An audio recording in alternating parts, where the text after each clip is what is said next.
यहाँ पर जो हमने कलाम पढ़ा है वो इब्रानियों की किताब से पढ़ा है, उसका पहला अध्याय और पहला और दूसरा वचन जो हमने पढ़ा है। और हमारे मनन का आज यह मुख्य वचन यही होगा। और इस वचन को शुरू करने के पहले मैं आपको आज के वचन का शीर्षक बताना चाहती हूँ। शीर्षक यह है, पिता और पुत्र के बीच का सेतु। पिता और पुत्र के बीच का सेतु। सेतु अर्थात bridge, bridge between God and his children. और यहाँ पर जो इब्रानियों की किताब, उसका पहला अध्याय 1 और 2 वचन पढ़ा गया है। इन वचनों में यदि हम देखें तो परमेश्वर और उसके बाद भविष्यवक्ता और उसके बाद हमारे पूर्वज, अर्थात परमेश्वर ने भविष्यवक्ताओं के द्वारा हमारे पूर्वजों से बातचीत की है। और दूसरे वचन में जब हम देखते हैं तो परमेश्वर अपने पुत्र के द्वारा हमसे बातचीत कर रहे हैं। ये बड़ी मुबारक बात है कि परमेश्वर ने अपने पुत्र को भेजा ताकि वो हमसे बातचीत करे, हमें वो रास्ता दिखाए जो रास्ता वो खुद है। क्योंकि प्रभु यीशु मसीह ने कहा, मार्ग, सत्य और जीवन मैं ही हूँ। और ये रास्ता दिखाने के लिए परमेश्वर ने अपने इकलौते बेटे को हमारे लिए दिया है। और हम उसकी संतान और परमेश्वर के बीच का जो सेतु है, वो सेतु बनकर परमेश्वर ने अपने बेटे को भेजा है। और पूर्व काल में, पहला वचन कहता है, पूर्व काल में भी परमेश्वर ने ऐसा ही किया है। तो यहाँ पर पूर्व काल की कुछ घटनाओं को हम देखेंगे जहां परमेश्वर ने अपने भविष्यवक्ताओं के द्वारा थोड़ा थोड़ा करके बातें की है। पहला हम उदाहरण यदि हम देखेंगे तो हमें चलना है उत्पत्ति की किताब, उसका 37 अध्याय, उत्पत्ति उसका 37। और वहां पर हम जब 37 अध्याय को देखते हैं तो वहां यूसुफ और उसके भाइयों को दिखाया गया, ये शीर्षक दिया गया, हेडिंग दी गई है। और आज हम यूसुफ के बारे में ही देखेंगे कि यूसुफ कैसे एक सेतु के रूप में पिता और उसकी संतान अर्थात याकूब और उसके 12 पुत्र, उन दोनों के बीच में एक सेतु बनता है और एक ब्रिज बनता है। और वह पुत्रों को पिता से मिलाता है, जैसे प्रभु यीशु मसीह हमें अपने परमेश्वर पिता से मिलाते हैं। तो ये थोड़ा थोड़ा करके परमेश्वर ने यहाँ बातें की हैं। और इधर पे देखिए, एक घटना लिखी हुई है जहां पर पिता अपने बेटे से कहता है, जैसे परमेश्वर ने अपने पुत्र के लिए कहा कि परमेश्वर ने जगत को ऐसा प्रेम किया कि उसने अपना इकलौता पुत्र दे दिया ताकि जो कोई उस पर विश्वास करे वो नाश न हो परंतु अनंत जीवन को पाए। और यहाँ पर पिता अपने पुत्र को भेज रहा है और वो क्या कहता है, वचन यदि हम 13 वचन पढ़ते हैं, तब इज़राइल ने यूसुफ से कहा। यहाँ पर आते आते यूसुफ का नाम अब इज़राइल हो गया, सॉरी, याकूब का नाम अब इज़राइल हो गया है। और इज़राइल ने किससे कहा? यूसुफ से कहा, तेरे भाई शकेम ही में भेड़ बकरियां चरा रहे होंगे, इसलिए जा, मैं तुझे उनके लिए भेजता हूं। और काम क्या दिया है? अपने भाइयों और भेड़ बकरियों का हाल देख के आ कि वे कुशल से तो हैं, फिर मेरे पास समाचार लेकर आ। और ये पिता यूसुफ को एक सेतु बनाकर अपने पुत्रों के पास भेज रहे हैं। और पुत्र कहाँ पर है? शेकेम में है। और शेकेम में वो क्या कर रहे हैं? भेड़ बकरियों को चरा रहे हैं। पिता की चिंता। यहाँ जो पहला वचन हम इब्रानियों की किताब में से पढ़े हैं कि पिता ने पूर्व काल में थोड़ा थोड़ा करके जो बातचीत की है, उसी को हम समझने का प्रयास कर रहे हैं। हम पवित्र आत्मा से प्रार्थना करते हैं कि पवित्र आत्मा हमारे बुद्धि को खोले ताकि हम वो भेद की बातें जो परमेश्वर ने हमारे लिए रख छोड़ी है वो हम समझ पाए। और यहाँ भी पिता है और उसकी संतान है। और पिता ने अपने बेटे को भेजा है।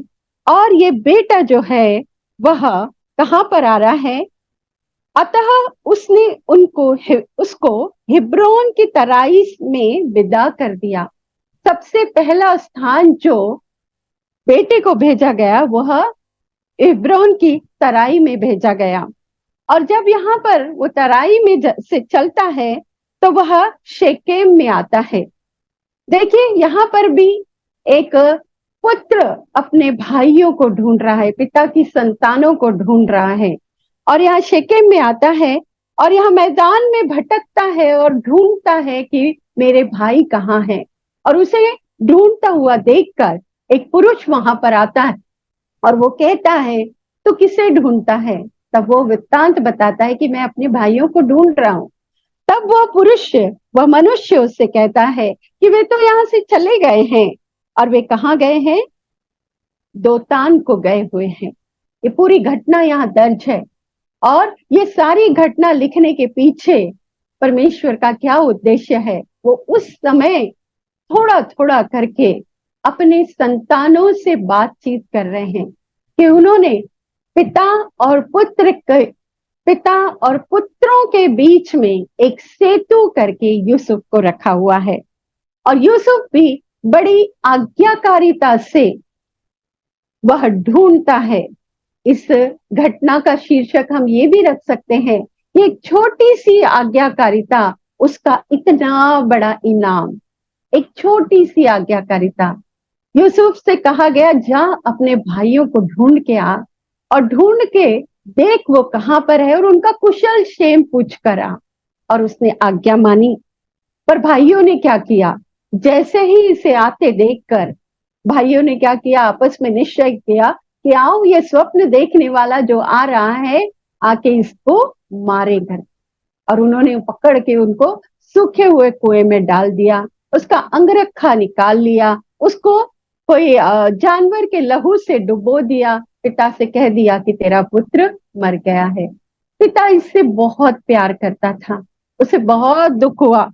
और वो दुख में सारे बेटे मिलकर भी उसके दुख को कम नहीं कर सके। वचन हमें बताता है पिता का अपने पुत्रों के लिए, अपनी संतानों के लिए यहाँ प्रेम दर्शाया गया है। और जब हम आगे देखते चले जाते हैं कि वह किस तरीके से गड्ढे में से रूबेन, जो कि उसका सबसे बड़ा भाई था, उसे अच्छा नहीं लगा कि मेरे छोटे भाई को कोई सूखे हुए कुएं में डाल दे।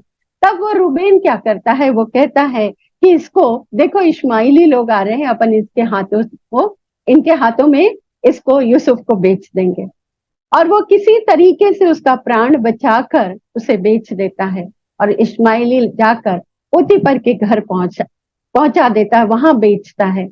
और ये जो जर्नी है उसकी, वो जर्नी पिता की एक छोटी सी आज्ञा पूरी करने में उसको जो प्रतिफल मिलता है कि हम जानते हैं कि अंत में वह मिस्र देश का प्रधानमंत्री बन जाता है। और जब वो प्रधानमंत्री बन जाता है और बड़े औहदे पे पहुंच जाता है, तब उसके बाद में वह अपने भाइयों को भी और अपने पिता को भी वह जहां वो रहता था वहां ले आता है और बड़ी अच्छी जगह पर लेकर आता है। सेतु का काम कर रहा है। और जहां सेतु का काम कर रहा है वहां पर उसे कितनी दुख तकलीफ, एक ब्रिज को कितनी दुख तकलीफ उठानी पड़ रही है, परंतु उस छोटी सी आज्ञा का, जो पिता की आज्ञा थी, उसे मानने से उसका प्रतिफल कितना बड़ा है। चाहे कितनी भी तकलीफ क्यों ना आए, परंतु प्रतिफल बड़ा है। और अंत में देखते हैं जब हम उत्पत्ति की 50वें अध्याय में पहुंचते हैं, जहां पर याकूब के प्राण चले जाते हैं, वह मृत्यु को पा जाता है, वह सो जाता है। तब ये भाई लोग अपनी करनी पर पश्चाताप करते हैं। उन्हें भय लगता है, डर लगता है कि अब यह हमारे साथ यूसुफ कैसा व्यवहार करेगा। परंतु यदि हम उत्पत्ति उसका 50 अध्याय और उसकी 19वीं आयत को यदि हम पढ़ते हैं, तो वहां पर यूसुफ की एक बहुत खूबसूरत सी एक छवि देखने को मिलती है। और वो कहता है कि मत डरो, मैं क्या मैं परमेश्वर की जगह पर हूँ? यद्यपि तुम लोगों ने मेरे साथ बुराई का विचार किया था, परंतु परमेश्वर ने उसी बात में भलाई का विचार किया, जिससे वह ऐसा करे जैसे आज के दिन प्रकट है कि बहुत लोगों के प्राण बचे हैं, पूरे परिवार के प्राण बचे हैं, मिस्रियों के प्राण बचे हैं, और दूसरी जातियों के जिनके पास धन था, जो धन से अनाज खरीद सकते थे, उन सब के प्राण बच गए हैं। ये उद्देश्य को उसने पूरा किया, ये बड़ा प्रतिफल उसको मिला। इसलिए अब मत डरो, मैं तुम्हारा और तुम्हारे बाल बच्चों का पोषण करता रहूंगा। कितना सुंदर सा कार्य यहाँ पर हमें देखने मिलता है। पूर्व में मसीह की छवि दिखाने के लिए हमारे बाप दादाओं से परमेश्वर ने कुछ इसी तरीके से बात की है। ऐसे ही सेतुओं को रखा हुआ है, जिसके द्वारा वो प्रकट कर सके कि मसीह का आना जो है, मसीह के आने का उद्देश्य क्या है, वह यहाँ पर दिखाई दे सके। दूसरा उदाहरण यदि हम देखते हैं तो वहां पर हम देखेंगे पहला शमूएल, मेरे साथ निकालिएगे पहला शमूएल, उसका 17 अध्याय और उसका 17 ही वचन। First Samuel 17:17। मुझे ये रेमिंग वर्ड्स, जो रेमिंग वचन जो है, वो याद रखने के लिए भी सरल होते हैं और मुझे बहुत पसंद भी है। तो ये पहला शमूएल उसका 17 अध्याय और उसका 17 ही वचन। और यहाँ क्या कहता है? एक और पिता है, और वो पिता कौन है? यशय का पिता। यशय, पिता का नाम यशय, और पिता किसका है? दाऊद का पिता। वह भी सेम चीजें कह रहा है, वह भी अपनी संतानों की सुधि लेने की बात यहाँ पर कह रहा है। और वो कहता है 17 वचन में, यशय ने अपने पुत्र दाऊद से कहा, बड़ी सुंदर सी घटना है ये वाली, और यह ऐपा भर भुना हुआ अनाज और ये 10 रोटियां लेकर छावनी में अपने भाइयों के पास दौड़ जा। वो रुकने के लिए भी नहीं कह रहा है, वो सीधा दौड़ के जाने के लिए कह रहा है। उसको इतनी तत्परता है कि मेरे बच्चे कैसे हैं। और यहाँ पर और वो और एक चीज देता है, केवल बच्चों के लिए गिफ्ट देता है, वह उनके अधिकारियों के लिए भी गिफ्ट देता है। बड़ी खूबसूरत सी बात यहाँ सीखने को नहीं मिलती। जब पुत्रों की सुधि लेने के लिए जाते हैं, तो वो जिन अधिकारियों के नीचे काम करते हैं, यदि हम उनका भी ध्यान रखें, तो वह करुणा की दृष्टि अपने बच्चों पे रखेंगे। यह यशय सिखा रहा है यहाँ पर। मुझे यही समझ में आ रहा है कि यशय न केवल अपने बच्चों की सुधि ले रहा है, वह अपने बच्चों के अधिकारियों की सुधि ले रहा है, ताकि अधिकारी यदि खुश है तो उसके अधीनस्थ जितने कर्मचारी है, उन जिसमें उनकी संतान है, वे भी खुश रहेंगे। और अपने भाइयों का कुशल क्षेम देखकर उसकी कोई निशानी ले आ। एक निशानी मंगवाता है कि मेरे बेटे कैसे हैं।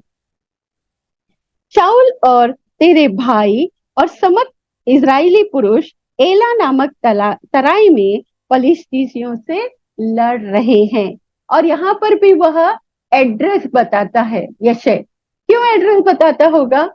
क्योंकि दाऊद तो हमेशा जंगल में अपनी भेड़ बकरियां चराता था, वो हमेशा जंगल में ही काम करता था। तो यहाँ पर यशय, उसका पिता, अपने बच्चों की सुधि लेने के लिए दाऊद को एक सेतु बनाता है।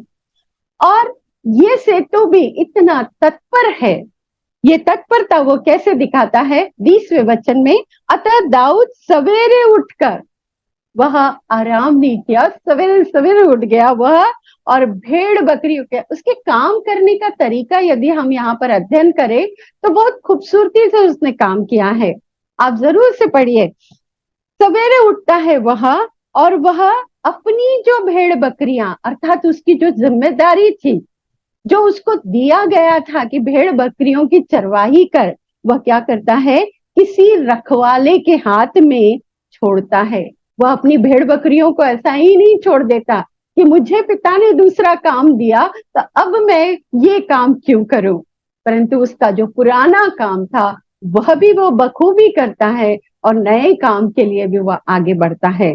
और यहाँ पर वो रखवाले के हाथ में छोड़ता है यशे की आज्ञा के अनुसार, जैसा उसके पिता ने उसे दिया था आज्ञा, जो करने के लिए उसे आज्ञा दी गई थी, आज्ञा के अनुसार वो सारी वस्तुओं को ले लेता है और क्या करता है, लेकर वह चला।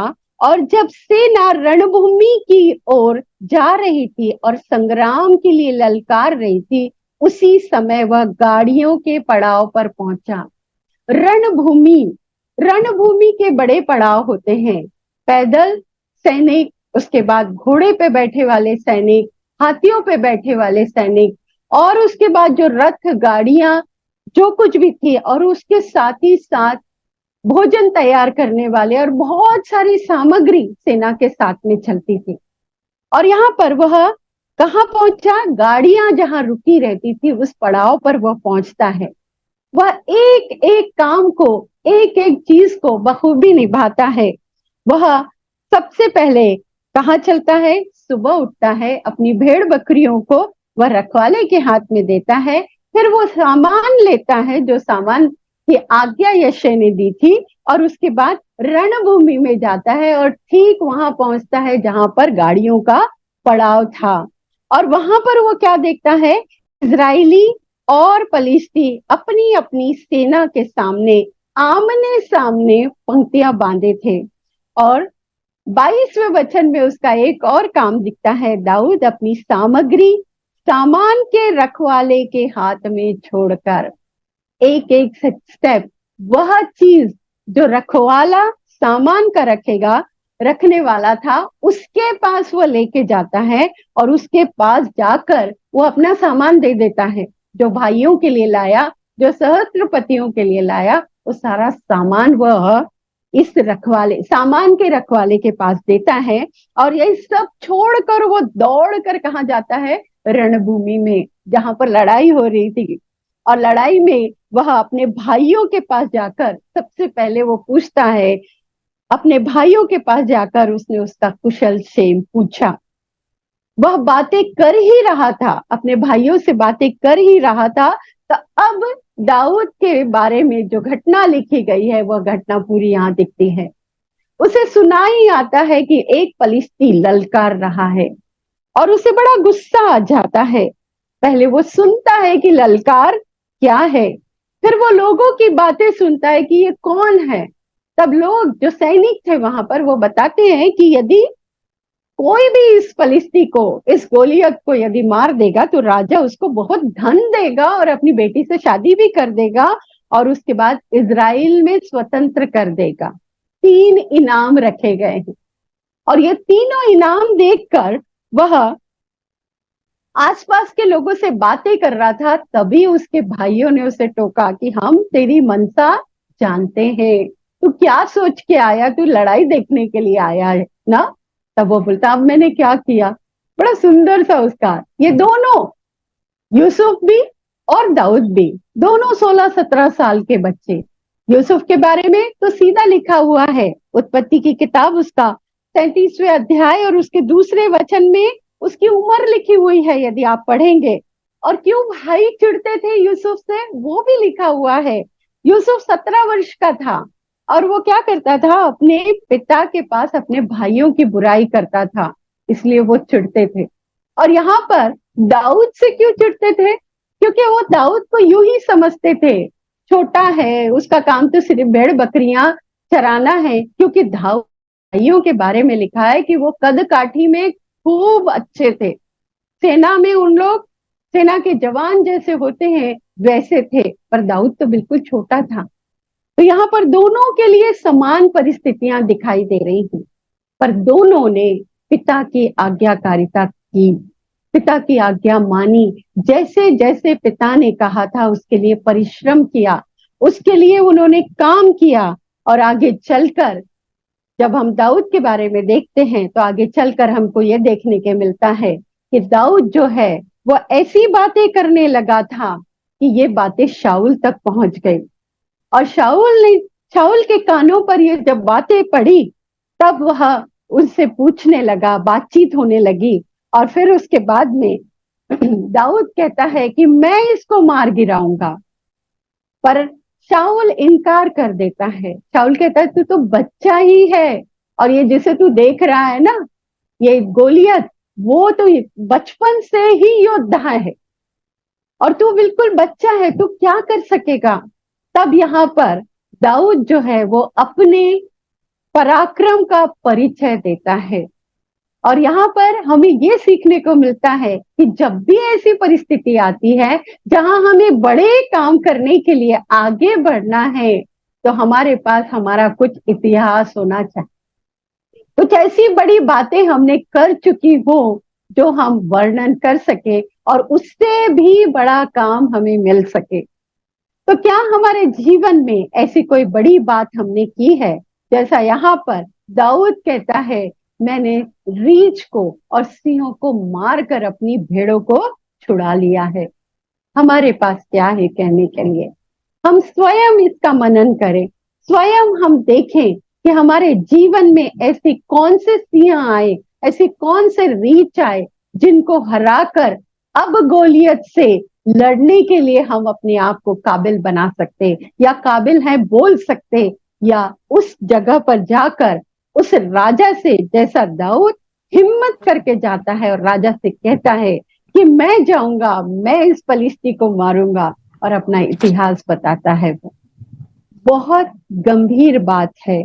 एक दाऊद से हमें सीखने लायक है कि उसने अपने पिता और पिता के पुत्र के बीच में जो सेतु बनाया है, जो ब्रिज उसने तैयार किया है, और न केवल वह ब्रिज तैयार करता है, उससे भी बढ़कर वह काम करता है।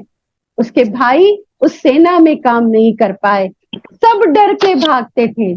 वचन बताता है जब जब गोलियत लड़काता था, तब तब ये लोग डर के पीछे हट जाते थे। परंतु दाऊद जो था वह इतना साहसी, इतना विश्वासी था, वह अपने परमेश्वर पे पूरी तरह से भरोसा करता था, और वो कहता है मैं मारूंगा उसको। और वो जाता है ऐसे ऐसे बन के जाता है, ऐसा ललकारता है कि गोलियत ऐसा बोलता है कि तू मुझे कुत्ता समझा है क्या। सामने आई परिस्थितियों में डट के खड़े रहें। खुदा का कलाम हमारे पास में है। पूर्व युग में तो थोड़ी थोड़ी करके बातें की गई है, परंतु अब हमारे पास पूरा कलाम है। जब भी ऐसी आत्मिक परिस्थितियां आती हैं, जब भी ऐसी परिस्थिति आती है जहां पर लोग भय खाकर पीछे हट जा रहे हैं, लोग सामने परेशानियों को बहुत बड़ी तकलीफ समझ जा रहे हैं, क्या आप तैयार हैं उसके लिए? दाऊद की तरह कि हम खड़े हैं, हमने ये काम किया है, अब हम इससे बड़ा काम भी करेंगे और परमेश्वर हमारे साथ है। दाऊद का विश्वास, दाऊद का जो जिल था, उसको जो गुस्सा आया था कि ये फलिस्ती कैसा है जो मेरे परमेश्वर को ललकार रहा है, वो जलन क्या आपके दिल में और मेरे दिल में आती है? जब ऐसी विषम परिस्थितियां सामने आ जाती है, क्या हम खड़े हो जाते हैं कि हमारे प्रभु को कुछ मत बोलिए, हम प्रभु के नाम से बड़े बड़े काम कर सकते हैं, जैसे दाऊद हमें आज सिखाता है। और अब तो हमारे पास पूरा का पूरा कलाम है, प्रभु यीशु मसीह की सारी बातें हैं, पूरी भविष्यवाणियां हैं कि आने वाले समय में क्या होगा। गोलियत के जैसा शत्रु यदि हमारे सामने है तो हम कह सकते हैं तू हमारा वर्तमान दिखा रहा है, हम तेरा भविष्य जानते हैं। ऐ शैतान, हम जानते हैं कि तू हारा हुआ है, प्रभु यीशु मसीह ने तुझे सूली पे से हरा दिया है। अब हमारे सामने तेरा कोई बल काम नहीं आएगा। अब हम तुझे यूं ही आगे बढ़ यूं ही हरा कर आगे बढ़ सकते हैं, क्योंकि तुझे तो प्रभु यीशु मसीह ने क्रूस पे से हरा कर खुल्लम खुल्ला तेरा तमाशा कर दिया है, वो हमें डरा नहीं सकता। ठीक उसी तरह जिस तरह गोलियत सामने था और दाऊद ने अपना पूरा जो बल था, पूरा जो उत्साह था उसका, उसकी जो गुस्सा थी, वो सारी बातें उसने कह सुनाई। और उसके बाद उसने क्या किया? 5 चिकने पत्थर उठाए। हम इस विषय पर भी मनन करेंगे कि ये चिकने पत्थर आखिर है क्या। 5 उसने चिकने पत्थर उठाए और उसने एक पत्थर से गोलियत को मारा। गोलियत के माथे पे लगा वो पत्थर, और माथे पे लगने के बाद वचन बताता है वह मुंह के बल गिरा। मनन करे, यदि हम किसी के माथे पे मारते हैं तो वो पीछे गिरता है, परंतु यहाँ गोलियत को जब माथे पे मारा गया, दाऊद का वो पत्थर लगा, वह मुंह के बल गिरा।